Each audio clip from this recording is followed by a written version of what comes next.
আমাদের আশেপাশে এমন অনেক মানুষ আছে যারা প্রতিদিন কঠোর পরিশ্রম করে, কিন্তু বছরের পর বছর পরেও তাদের জীবনে কোনো পরিবর্তন আসে না। তারা ভাবে, আমি তো প্রচুর পরিশ্রম করছি, তবু কেন ভাগ্য বদলাচ্ছে না। আজকে আমরা দেখব একটি সাধারণ ছেলের গল্প, যে শুধু পরিশ্রম নয়, সঠিক নিয়ম শিখে নিজের জীবন বদলে ফেলেছিল।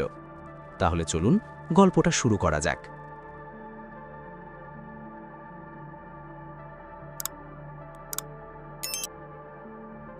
সাগরের ধারে ছোট্ট একটি শহর ছিল, নাম রূপনগর। শহরটা সুন্দর, কিন্তু এখানকার অনেক মানুষই জীবনের সাথে প্রতিদিন যুদ্ধ করত। এই শহরেই থাকত এক যুবক, সাজিদ। সাজিদ খুব পরিশ্রমী।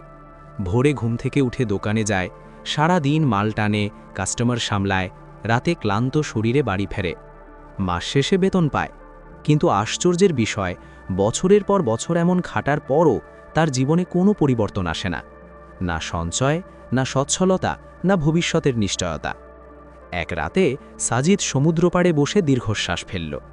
মনে মনে বলল, আমি তো খাটছি, তবে কেন ভাগ্য বদলাচ্ছে না? ঠিক তখনই সে লক্ষ্য করল, এক বৃদ্ধ মানুষ নীরবে একটি বেঞ্চে বসে আছেন। চোখে শান্ত দৃষ্টি, মুখে মৃদু হাসি। শহরের লোকেরা তাকে ডাকত রহমত আলী সাহেব। শোনা যায়, একসময় তিনি খুব সফল ব্যবসায়ী ছিলেন। এখন জীবনের শিক্ষা মানুষকে দিয়ে থাকেন। সাজিদ সাহস করে কাছে গেল, নম্রভাবে বলল, চাচা, আমি অনেক পরিশ্রম করি, কিন্তু আমার জীবন এগোয় না, একটু উপদেশ দিলে উপকার হতো। রহমত আলী সাহেব মৃদু হেসে বললেন, বাবা, সমস্যা পরিশ্রমে নয়, সমস্যা হলো তুমি টাকাকে নিয়ন্ত্রণ করো না, টাকা তোমাকে নিয়ন্ত্রণ করে। বসো, আজ তোমাকে 5টি সত্য কথা বলি, মনে রাখলে তোমার জীবন বদলাবে। সাজিদ মনোযোগ দিয়ে বসল।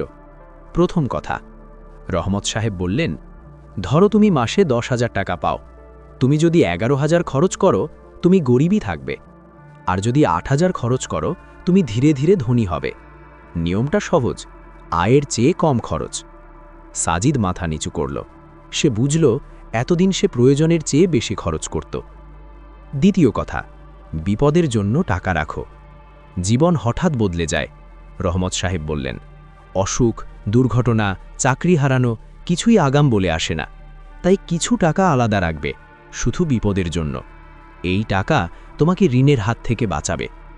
সাজিদের মনে পড়ল, গতবার অসুস্থ হলে তাকে ধার করতে হয়েছিল। তৃতীয় কথা, নিজের দক্ষতা বাড়াও।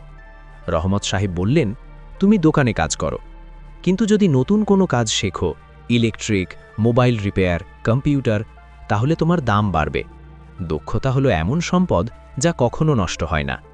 সাজিদের চোখ জ্বলে উঠল। চতুর্থ কথা, একটাই আয়ের উপর ভরসা করো না। একটি চাকরি ভেঙে পড়লে সব ভেঙে পড়ে, তাই একাধিক আয়ের রাস্তা তৈরি করো। ছোট ব্যবসা, ফ্রিল্যান্স কাজ, পার্ট টাইম কাজ, একটি বন্ধ হলেও অন্যটি চলবে। পঞ্চম কথা, টাকা দিয়ে আবার টাকা বানাও।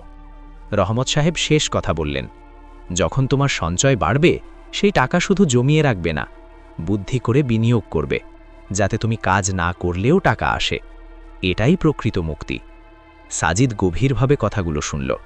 তার মনে হলো, এই কথাগুলোই তো সে এতদিন খুঁজছিল। সে বলল, চাচা, আজ থেকে আমি এই নিয়মগুলো মেনে চলব। রহমত সাহেব হাসলেন। মনে রেখো, বীজ লাগালে সাথে সাথে ফল আসে না, কিন্তু ঠিকভাবে যত্ন নিলে ফল আসবেই। সেই দিন থেকেই সাজিদ বদলে গেল। অপ্রয়োজনীয় খরচ বন্ধ করল, প্রতি মাসে অল্প হলেও সঞ্চয় রাখল, রাতে ইউটিউবে নতুন কাজ শিখল, ছুটির দিনে বাড়তি কাজ করে আয় বাড়াল। 1 বছর পর সে দক্ষ কর্মী হয়ে উঠল। 3 বছর পর নিজেই ছোট সার্ভিস দোকান খুলল। 5 বছর পর তার আয় এমন হলো, সে আর দুশ্চিন্তায় ঘুমাতো না। এক সন্ধে সাজিদ আবার সেই সমুদ্র পাড়ে গেল। সেই বেঞ্চে বসে আকাশের দিকে তাকালো। মনে মনে বলল, আজ আমি বুঝি, শুধু পরিশ্রম নয়, সঠিক নিয়মে চলাই জীবনের আসল চাবিকাঠি। এই ছিল আজকের গল্প। হয়তো সাজিদের গল্পটি কোনো রূপকথা নয়, কিন্তু এর শিক্ষা একদম বাস্তব। মনে রাখবেন, শুধু কঠোর পরিশ্রম করলেই জীবন বদলে যায় না। পরিশ্রমের সাথে দরকার সঠিক নিয়ম, সঠিক পরিকল্পনা এবং ধৈর্য।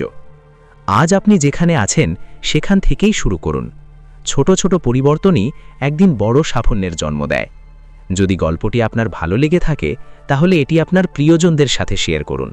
হয়তো আপনার শেয়ারই কারো জীবনের মোড় ঘুরিয়ে দিতে পারে। সবাই ভালো থাকবেন।